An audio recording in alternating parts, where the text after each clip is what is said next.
Welcome. This is Tampa Home Talk, and Schreiner, we have a crazy, wicked echo in the headset. Anything we can do to fix that? Good morning. Good morning. This is Leo Kane with Beryl Engineering and Inspection, doing the simple thing where I turn down the volume, but I'll just have no idea when the commercial breaks are with the echo. That is still not working. Hey, Schreiner, are you there? All right. So since I potted myself down, I'm just going to go ahead and talk about some numbers this week. Coming off the exciting vice presidential debate, the new listings are plummeting downwards to 775. That's a decrease substantially over the week before, where it was in the close to the 900s. And I know I said because of the vice presidential debate, but it had nothing to do with that. We actually did pull the numbers for last week, even though we weren't on the air and we aired an old show. We're 100% sure those numbers were modified because we had closings also that rolled from that weekend to this week. So true. 775 on the new listings, 622 sold. So we still see the trend where we have substantially more listings on the market than are leaving the market. Mm-hmm. And we only had 610 pending. That is a really low number. I haven't seen a number that low on the pending for a while. What happened last week? Helene rolled in. I forgot about that. I mean, yeah, sure you did. I forgot about that because I've been working 18 hours a day, 7 days straight because of it. That's why you look like you just rolled off a zombie house flipping, just saying. Yeah. So, that's kind of what's going on there. So, Helene was an interesting event. And we have Erin Donovan here to talk more about it. She is an attorney that can assist people with moving forward. But what was most interesting about Helene was the sheer flooding that we had. Craziness. And the key takeaway here is this wasn't even a direct hit in the Tampa Bay area. Well, I'll chime in on that, and Bill Nye, the science guy next to me, can add to that. But typically, that eastern part of the eye is always the worst, right? Right. It was 100 miles off the coast, and this storm was massive. It was bigger than Katrina. It was literally like the size of 5 states. And so what happens is you have those outer bands just flinging and pushing all that water. So I think that's why we got so much storm surges, because it was pushing all the water up into the coast. Well, I mean, I've said for a while. I think we would have been better if the eye rolled straight up Florida. I'm just saying. Well, I mean, when we had an Irma event, this is 2017, the eye did just that. It rolled straight up the state. We had the west part of the storm. We had people stupidly walking in the Gulf and the Bay. Yeah, because it was sucking in the water. It was sucking all the water out. Now, when the storms skirt the west coast of Florida, like this one kind of did, we end up with a greater storm surge potential. But, I mean, if that eye was going to move closer and, like, hover over into Tampa Bay, that would have been much worse. Yeah. But, I mean, I heard about 9-foot storm surge in the St. Pete area. I'm just not surprised. I mean, this storm was massive, and it was pushing the water, and we were in the worst quadrants. We were in the northeast, southeast quadrants, and these things turn counterclockwise.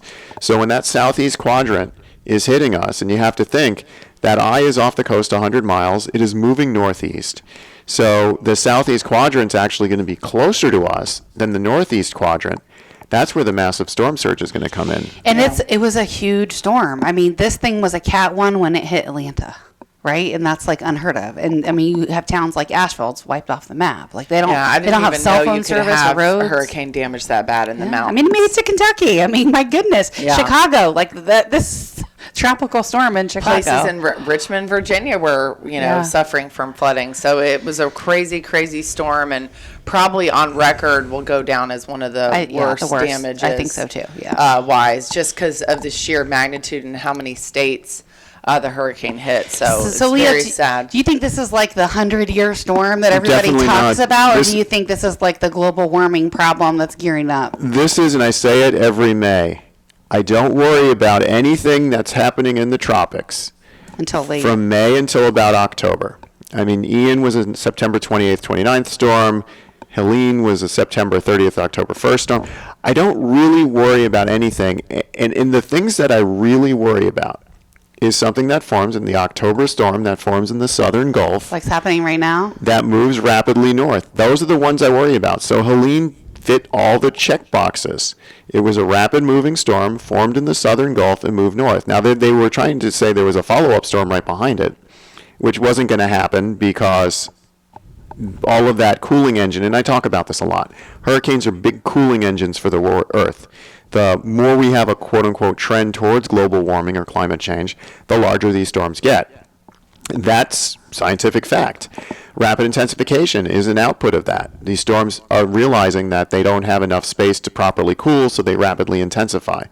So I always watch the millibars on the storms, and I saw this one getting stronger and stronger.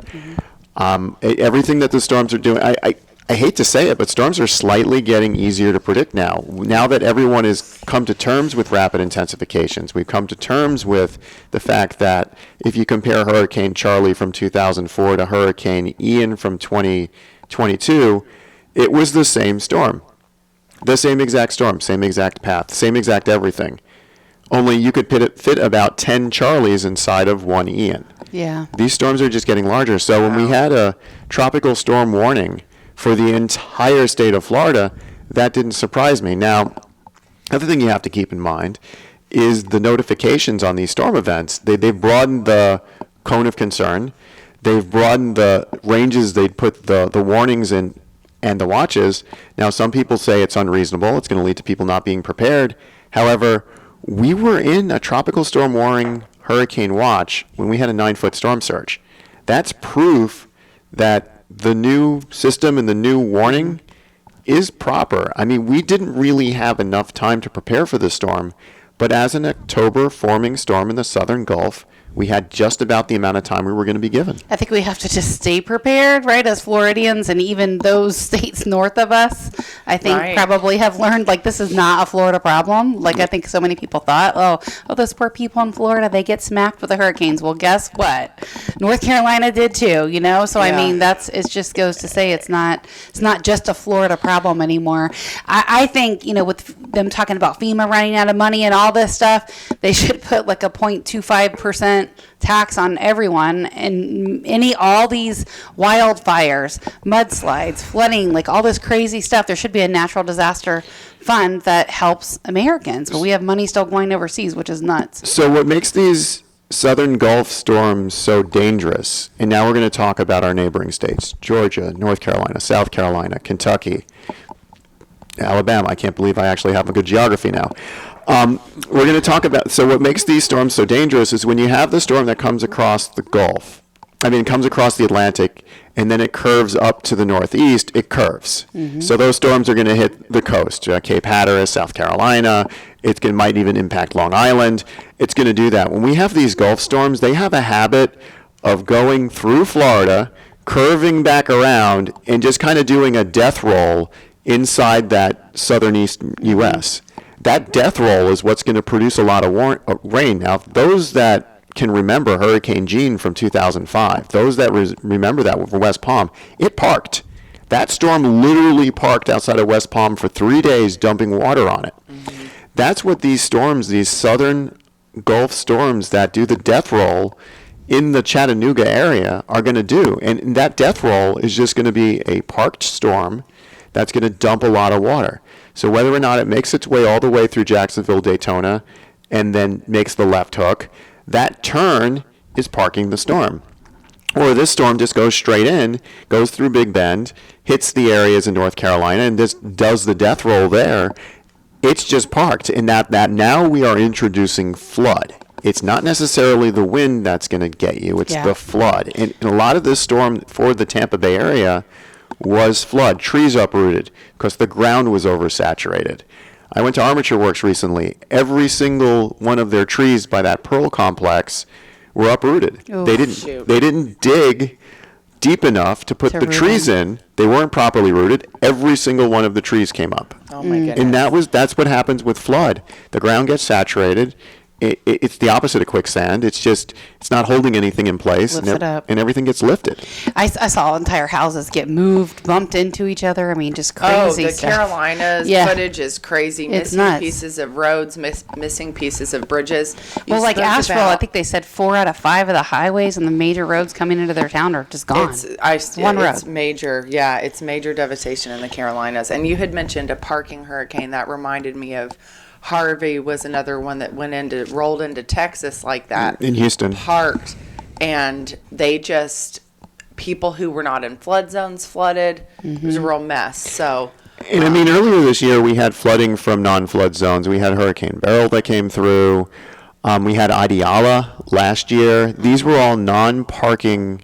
These were all slow-moving storms that just introduced a lot of water. So now, while everyone's focused on wind, with these larger storm events, we've got to take into account a new norm of flooding. Yes. We really Well, do. and that is a lot of what is on our topic for the hour. I'm going to try to watch this clock here closely with this echo to see if it's gone and how we're doing. I think it might be gone. No, it's still there. Only one of us needs to be listening Okay. for the roll-in of the commercial. All So. right. Well, Aaron Donovan is here, and is it Danahy Donovan? Yep, it's Danahy Okay. and Donovan. My law partner is a 37-year practitioner, used to work on the insurance defense side. He now works on our side, the policyholder side. I've been at it 15 years. I got barred in 2011, been helping insureds ever since. So we love helping people with their number one most important asset, their home or their business. We had a And lot of that's kind stuff here we too. do. We had a lot of questions that rolled in. We've been getting stuff on the field, in the ground. You've probably been getting a ton of them, and we're going to try to cover as many of these as we can this hour. Absolutely. We're going to run out of time. We're going to have to point some resources in another direction, but we're going to try to answer the page of questions that we've gotten so far. Sure. If you've got more or you need to connect with Erin, you can call or text 813-377-2775. That is our off-air number, and you can call or text if you'd like to connect with myself, Adam, Leo, Erin, 813-377-2775. All right, so let's talk about the number one thing that if you're not a regular listener here of Tampa Home Talk, or you're not paying attention, you might not be aware, but we talk about all the time how your homeowner's insurance does not cover rising flood water. Those two things are very, very different. Yes, that is correct. And so hopefully that doesn't mean you're out there and in trouble. If you are, check for wind damage, make sure that you at least make a claim for what you are covered for. But hopefully if you were in Zone A, you did purchase your required flood coverage, which is operated by the NFIP, or the National Flood Insurance Program, and FEMA. And there are just limitations, unfortunately, under flood policies that we don't always see in your regular HO3 wind-related policies, and we'll talk about some of that. But the very first thing you want to do if you did suffer flood damage as a result of Hurricane Helene, which I've been in Shore Acres, I've been off of 4th Street this week. I have seen the devastation with my own two eyes. I was able to help some families pro bono this week with a couple of my colleagues, and the devastation is massive. I have not ever seen so many people's just all of their belongings and On the gutted street. homes It's gonna out apocalypse. out I on mean, the it's- curb. yeah, everything. Just completely destroyed. We saw water lines as high as 5 and 6 feet during our rehab, and I know the beaches were in trouble too, even parts of South Tampa, Bay Crest, a lot of areas in our Tampa Bay flooded. So Well, if you've ever rolled through town and country area, even especially there, I feel like they have a lot of signs there, but you'll notice there's like a sign way up on the pole that says this is how high the storm surge can get. Did you notice that? I know you got something. Oh, no, I got 813-377-2775. That's 813-377-2775. Yeah. Oof. And yeah, we're going to try to fix this echo in our ear that hopefully the listener cannot hear when we come back. And Aaron, I'd like to piggyback on that question. So we'll talk about this when we come back after the break, but the homeowner's insurance not covering flood and rising water. We'll talk about how FEMA may or may not be able to help. This is Tampa Absolutely. Home Talk. Stick around. We'll be right back.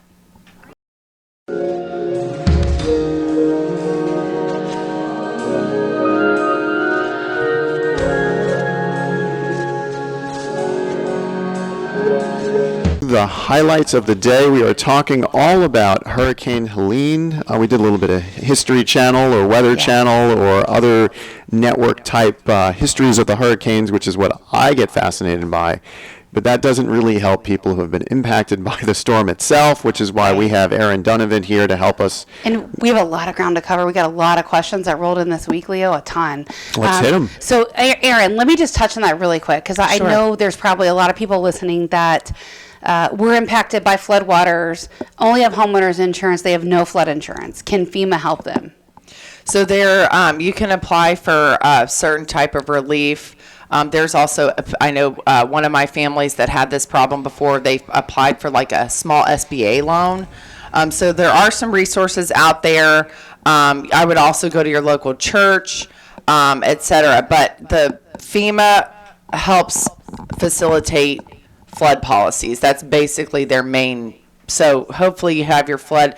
Most people are in okay shape because most people that did flood were in Zone A. There are a few exceptions to that. One thing I can recommend that you do if you're in that situation is to go ahead and make a claim for your homeowners, because you may have wind damage. You may have debris that hit your roof. You may have a punctured roof that you don't even know about. So I would get someone out there as quickly as possible, because if you do have wind damage, that could provide you some relief, even if you were also impacted by flood. So those are my recommendations for those people. So I have the standard question, I would say, that would come from most homeowners in this instance. Yes. If I file a claim, or I don't even file a claim, if I call my insurance company and tell them, hey, I just got impacted by Hurricane Helene, you're going to get all these stigmas, the dings and everything. So I want to make sure that I have damage before I even trigger that. I mean, maybe I'm not above the deductible, and I don't want all this. I don't want all the stigmas. I don't want the being dropped. I don't want these increased rates. I mean,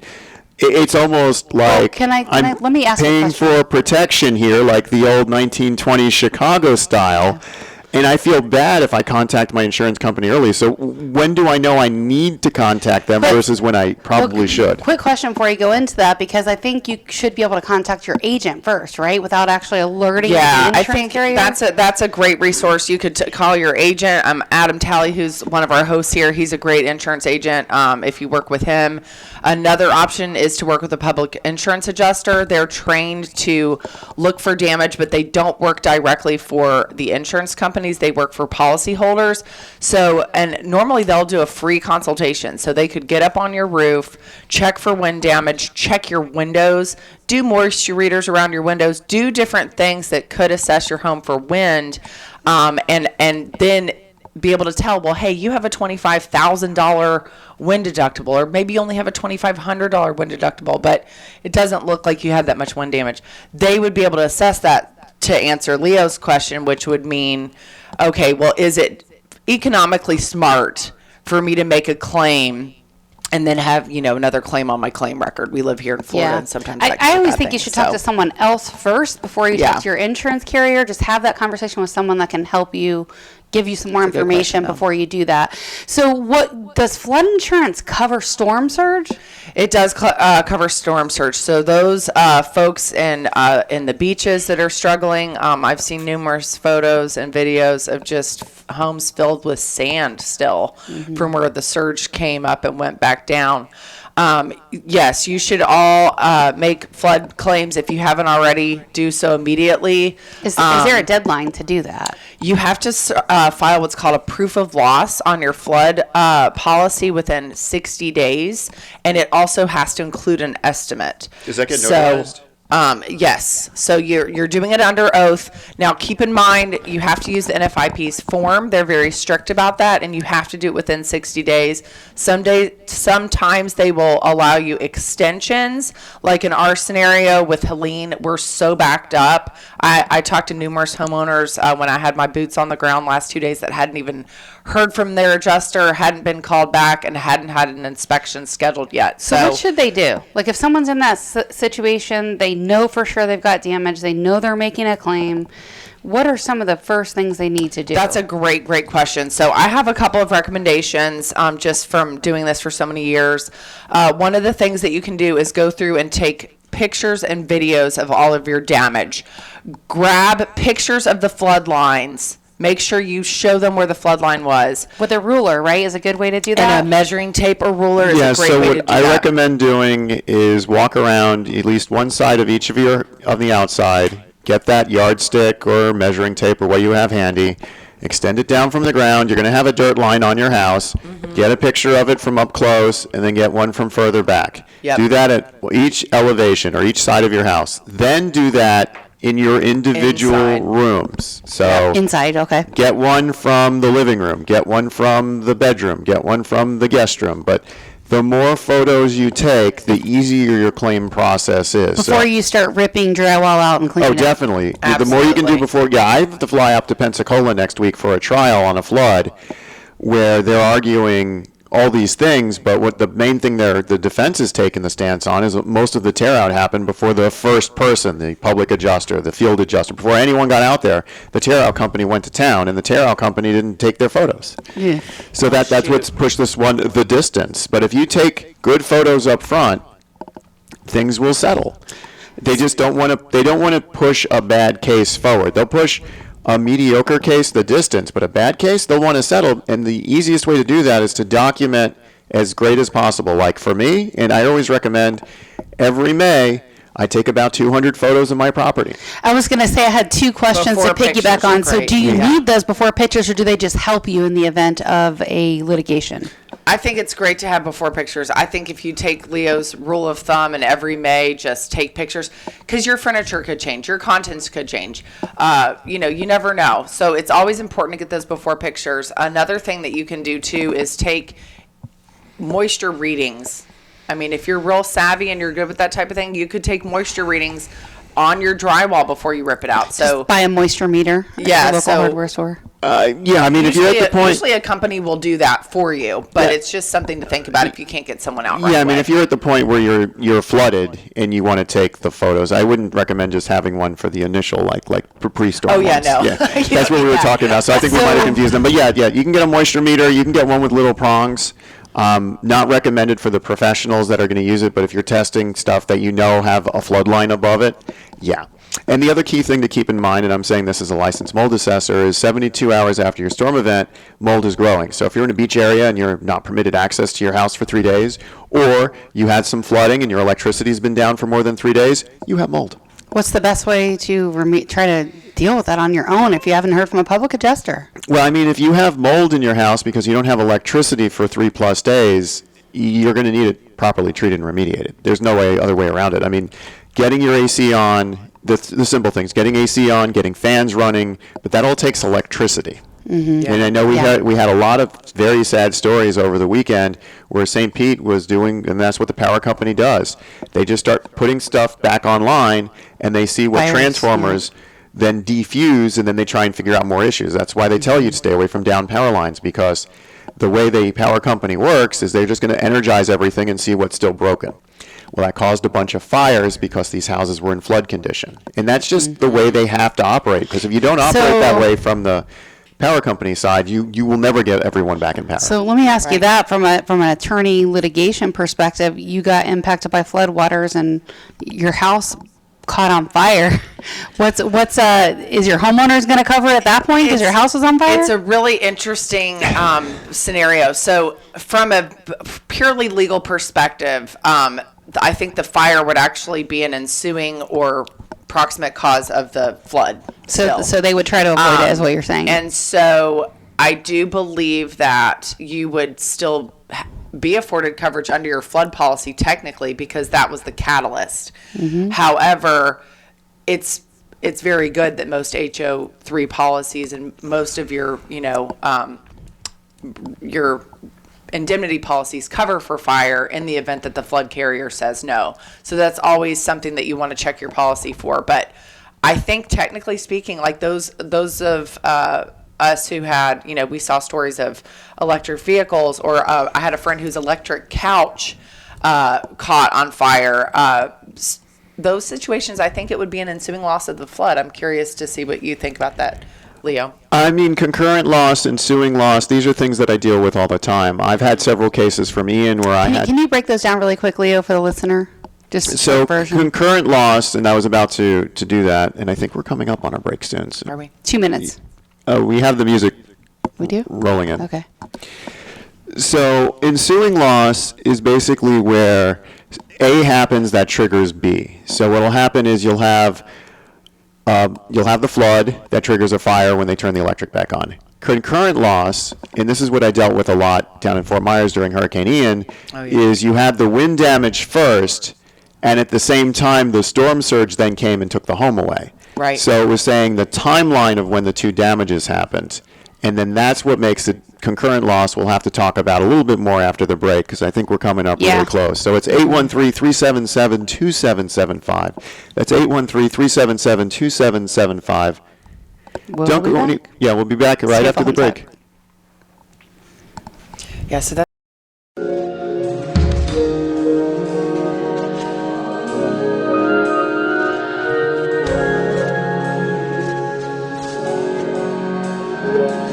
Leo Kane with Beryl Engineering and Inspection, bringing you the what to do news about the storm. So before the break, we were talking a little bit about something called ensuing loss and concurrent loss. Now, we talked about ensuing loss, which is where the couch catches on fire because the flood water fried the electrical and then they turned the power back on. Concurrent loss would be areas that got hit like Big Bend, we'll go Crystal River, we'll go Dunellen, Ocala, the villages. They had wind and they had storm surge. So what ends up happening is you have to put a timeline together to find out where were the winds and where was the water. And these were extensive studies that I did down in Fort Myers for Hurricane Ian, proving that the devastating winds that would make a house substantially damaged occurred before the flood waters then took the house away. So that kind of opens the door up for multiple insurance policies. And ultimately, your lawyer, if the insurance companies are going to run out of money and fight this, which they don't seem to have the money to cover these things, you want to have to be able to craft the arguments for both flood and wind to get money where you can get money. Absolutely. And that's something that we saw in Idalia, and why it's good to have a meteorologist involved sometimes in those types of situations. So, for example, handling a Hurricane Idalia client, we're going to see this a lot in Helene as well. We were able to prove that the wind beat the surge in a particular area by about 4 hours. And so why that's really important is... I think that's so crazy that we even have to argue that, but that's the truth of what you guys see. And then because you don't want the HO3 or the homeowner's policy pointing at the flood and saying, oh, it's all flood's fault. Yeah, they all do no this. Water got in from above. Right. They all want to point the finger at each other because they don't want the one footing the bill. They don't want to be the one footing the bill. So we see a lot of that, and we saw a lot of wind versus flood in Superstorm Sandy. We saw it in Katrina. We'll see it a ton with regards to Helene. If you're dealing with Idalia, you're going to be years dealing with Helene claims. It's going to be a long haul. All right, so Helene. This is a very, very, very, very big one, Leo, and I know you know a lot about it, so both of you please chime in on this one, but this is a big question that we have seen come up multiple times this week. People asking about the FEMA 50 rule. So we need to first of all explain what the FEMA 50 rule is, and then let's talk about what value they're using. Is it tax assessed or actual, and the deadline to file a claim and notify your carrier on this? I'll start with what the FEMA 50 rule is. FEMA 50, Technical Bulletin 8, talks about substantial improvements to your house, and that's based on 50%. Right. So with a lot of times we talk about roofs, and I talk about the 25% rule. If 25% of your roof is damaged, the whole roof needs to be replaced. Well, if 50% of your home is damaged, technically your whole home needs to be replaced. Does this only apply to homes in a flood zone, Leo? No. Okay. It's a substantial improvement. They consider your whole home needs to be replaced. Now, here comes the flood zone piece of it. To, quote unquote, rebuild your whole home, if you're not in a flood zone, you're probably fine. You can rebuild your home. You can do what you need to. If you're in a flood zone, they make you upgrade to the new flood zone plain standards. Which means you have to build up, right? Build up or elevate, yeah. Yeah, the thought behind it is you got flooded, you got total loss in the flood. We need to rebuild. Let's not rebuild the same that we had. Because if we elevate, we can prevent. And I saw this for Hurricane Ike down in Houston, down in 2008. Tiki Island in Bayou Vista. I talk about that a lot in my storm coverages. The homes that had the modern flood code plains, they lost their first floor. The homes that were under the old floodplain heights and restrictions, they lost both of their stories. So, it makes a difference. 2 or 3 feet makes a difference. I've seen 12 inches make a difference. So, with this technical bulletin, if you're deemed to be a substantial improvement, which doesn't matter what your flood zone is, and then you happen to be in a flood zone, you need to elevate your home to the current floodplain standards.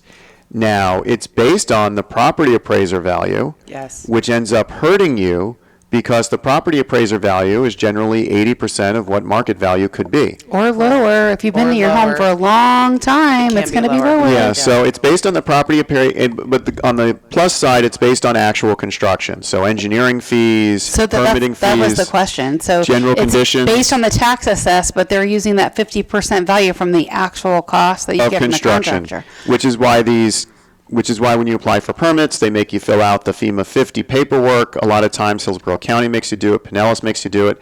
They just want to see if things are triggered. Now, turning it over to Erin for the other half of that question. Yeah, so some of the things that they'll ask for submittal is like a repair affidavit from the contractor, and they'll want you to be in constant contact with the city or county officials, depending on whoever's enforcing. And what I would highly recommend if you are a 50% rule candidate is get with a contractor that's very familiar with NFIP, because you've got to work with somebody that knows how to do the repair affidavit and file it. You've got to work with somebody that knows, okay, I need a specialist for electrician. I need a specialist for AC. The government, it's the government, okay? So they're going to be very particular, and they're going to work with you, but you got to have a contractor who's familiar with NFIP. So that's my strong recommendation if you're a 50% rule candidate. I also... How backed up do you think those contractors are going to be? They're going to be backed up. I mean, we're seeing just people flooded all over areas like Shore Acres, Riviera Bay, places that got hit, just trying to help people demo. And it's going to be a long time, I think, before we can get everything rebuilt here in the Bay Area, because it's So- completely backed So the up. other impact that we're going to see, Leo, this is a really bad one. Another question really quick before you pivot, because you were talking about the FEMA 50 rule, right? Okay. How you have to build up. What goes into that? You can't just pick a house up and lift it in the air. Pretty much have to demo and start over. I mean, It that's depends on the most- house. How do you cut? So they... If you're a stick house, you can demo and lift in the air. If you're a block house, sometimes you have to raise the electrical outlets. You'll have to put your AC on a stand mounted against the wall. There's different things you can do to elevate. Like, it's not true elevation, but it depends how high. If we're talking like 8 inches, are we talking 5 4 feet, I right. mean, yeah, it's a big difference between That the is two. a big difference. So I think back to South Tampa, which also got flooded. You have the McMansions next to the bungalows.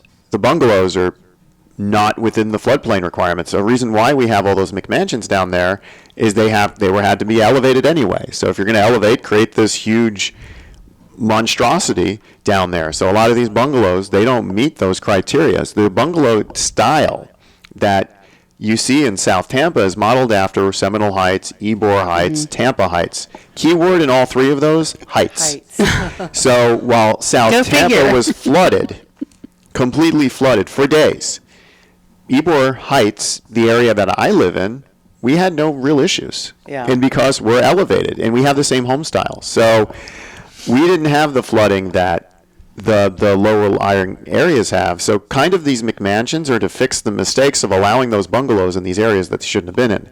Then you have areas like Davis Island, which are man-made, and those are always prone to disasters because it wasn't natural Wasn't to begin supposed with. to be there, yeah. They're not And supposed to be Apollo there. Beach was in that boat as well. Yeah. Yeah, with all their man-made canals, so it was more prone to flooding. So even though you had the raised houses in Davis Island and Apollo Beach, you still had massive flooding there because that island, Harbor Island, Davis Island, shouldn't have been there to begin with. Harbor Island's basically the landfill that was created when making Davis Island, and both of those shouldn't really be there. Now, they're there. They're not going to sink back into the sea, but they will be more prone to flooding in these events. Yeah, I agree. So let me ask you a question. Sure. So there's limits on these flood policies, right? That are what, about 250? Yeah, so on a residential, you have a limit of 250. You can purchase up to 250 in flood coverage, 100,000 in contents. And then for like a commercial, it's 500,000. And then for a multi-residential, I believe up to 5, it's 500,000 and 100 in contents. So let me ask the question, talking about the basic single family. Let's say an adjuster's come in or whoever's come in, they said, yeah, this whole thing is a total loss. Toast. Yeah. $250 for flood, $100 for content. So you're looking at $350, regardless of the value of your home. And then let's say this FEMA 50 rule applies. Maybe we can put some real numbers in play. Let's say the value of the home is $300, right, on the tax assessed, but the cost to remediate that is over the $250, right, that you have. The FEMA 50 rule would kick in, right, Leo? So what happens? So someone takes that $300,000 and what do they do with it? They got a mortgage. They have to tear down. Like, what happens? It's really the problem with the FEMA 50 rule is it does create a bit of financial havoc for people, because I have some clients, for example, who only had the wind hit first, and then they had the surge in Ian. And what ended up happening with them was they actually spent, I think, something like $46,000 doing like remediation and roof tarping and shrink wrap and such, which ate into their coverage A, which is coverage A is typically, for our listeners, is your dwelling or your building coverage. And then it turned out that Lee County wanted them to tear down and rebuild because they had to elevate 4 foot. So then we had the 50% rule kick in. So that became kind of a struggle because, it's going to cost them roughly $529,000 to rebuild. And between both of their coverages, they're barely going to make it. I mean, they're still going to have to dip into their retirement. So what do they do, especially if they have a mortgage on that? So, no, it's super tough. And you're stuck paying the mortgage. You're stuck paying for your extra place to live. It's very frustrating. Go ahead. So what ends up happening, and I hate to tie this back to Hollywood, but there was a movie that came out this summer called Twisters. Oh, yes. And the main subplot, the villainy in Twisters, is what's going to play out here. And we can already see it starting in St. Pete Beach. We already saw it happen in Captiva. We already saw it in Sanibel. But the villain in Twisters was the fact that the big business came in and bought these distressed properties because the owners had no choice at that point. They can't afford the mortgage. They can't afford to rebuild. They don't have the money. So what ends up happening is big business comes in, hedge funds come in, they buy the land from you, they make sure that your mortgage is whole and you have enough to go buy something else, but you're not staying in your property under that formula. And that's the Twisters villain, but that was so relevant and so timely for what we're going to see pan out, especially in those states like North Carolina, Georgia, South Carolina. I almost said Atlanta as a state, but in many ways it is. But that's what we're going to see. We're going to see that pan out where people can't afford to stay where they're at, and they're going to take the money they can get to move elsewhere. Well, and here's my cry to the government. FEMA, please fix it so that additional living expenses are covered. If you ever need to live somewhere else, is when sewage ravished your home at a 4 or 5 foot flood line. Please, government, fix it so that FEMA covers additional living expenses.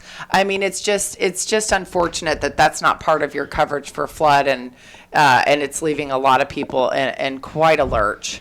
So. Yeah, we're going to talk about this just a little bit more. I'd like to run through a scenario I saw this week, but in the meantime, Our off-air number is 813-377-2775. Again, 813-377-2775. You have more questions, you've been impacted, you need to talk to Aaron, please call or text 813-377-2775. This is Tampa Home Talk. We'll be right back after this break. Stick around. And so what's going to happen is when we come back from the break, we're going to run through some more questions, and hopefully we're going to have time to talk about listings. I know I have like 8 listings to talk about. I'm not sure I'll be able to get to all of them, but we'll see what we can fit in because we have so many questions and they're so relevant. But don't go anywhere. We'll be right back.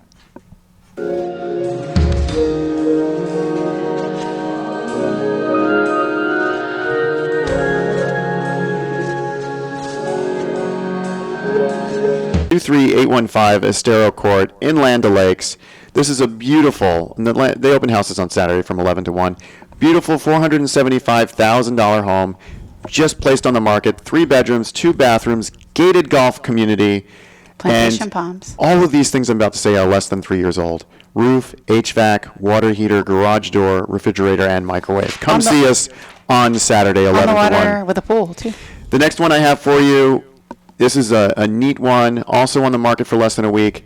$260,000, very affordable. 1905 East Mulberry Drive, unit number 1 in, this is in Tampa. You want to know something cool about that one? It's in my neighborhood. It's on the river and it did not flood. It's on the river, did not flood. It's That's a riverfront impressive. beauty. And unit 2 is available as well in case you want to buy both of them and knock down a wall and walk back and forth. It's solid block all the way up. When you knock down that wall, you'll have to put red steel in place. But come take a look at this one. 1905 East Mulberry Drive in Tampa, $260,000. You're not going to find a better deal than this. House prices are like $500,000 right now.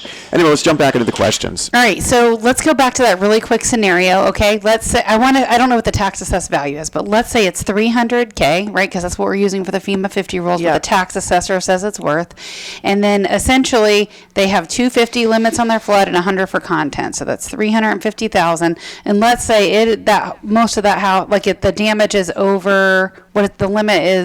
150, right? 150, then so if it costs more than 150 to rehab damage. it, they have to build up or tear down or whatever, right? Yes, then they should be subject to the substantial damage letter and may be subject to the 50%. So here's something that has to, I meant to try to tie this in last segment, but I wasn't able to. Here I'm going to tie it in. Construction costs are on the rise. Yes. When something like this happens, Alexander Swift, love the guy, proves why Reaganomics didn't work, supply and demand. Here, with this formula of supply and demand, contractors are going to steeply raise their prices. So all the pricing that currently is in existence is out the window again. I'm going to say 15 to 20% increase in price overnight from this storm event. We're going to have less contractors available to do less work, less trades already out there because we're already missing out on trades because students have been brainwashed in high school to think college is the only answer when we need more people physically doing things. Trades. So we already have that crunch. So prices, 15 to 20% increase in prices across the board on all construction, guaranteed. So once you factor that into the FEMA 50 rule, if you've got mold remediation where they tear out the lower 4 feet of your drywall, if you have a roof issue, between those two things alone, and if your AC happened to be flooded because of the event, and now you have to raise it, there's no way on a $300,000 assessed house you are going to do anything other than cross that threshold. So let me ask the $1 million question, right? Young family has a mortgage on it. It's $2,500. They're in a temporary rental. That's $3,000. They don't have loss of use. They obviously can't afford 2 housing payments.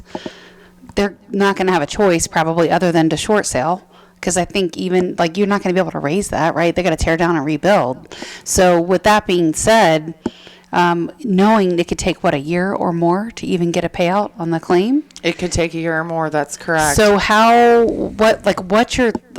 this young family says, yeah, I'm done. I just want to sell it. And they say, I want a short sale. Going back to what you said, Leo, we're just going to sell it to an investor. Will do whatever they do with it. How does it work with the insurance payout? And this is probably a loaded question because there's a lot of variables, right? There's a couple of different things. So it depends on some facts and circumstances. Did the young family also have significant wind damage? If they had significant wind damage, again, your homeowner's policies do cover for your additional living expenses. Another thing that we're seeing is people living in campers in their driveways, trying to find really affordable ways to live, moving in with family. So, tap into those resources as well if you really do want to keep your property. But you may be forced to sell, unfortunately, due to the way that construction increase costs have gone. How does it pay off? If they have a mortgage on it, obviously they're an additional insured on the policy. Oh, yes. So how when the insurance companies do pay out, how do they do that? They do have to include the lender. So on your declarations page of your policy, you'll see the lender listed either at the top under your name or at the bottom as an additional insured. And because they also have a duty to protect the interest in the property while you still carry your mortgage, they are additional pay. We're going to see short sales on the rise. So let's say this is a short sale and they say, okay, we're just going to have to sell it for less than what we owe. We're going to force us down the bank throat and just walk away and do a short sale. Now they've sold, they paid off that mortgage, they've satisfied it.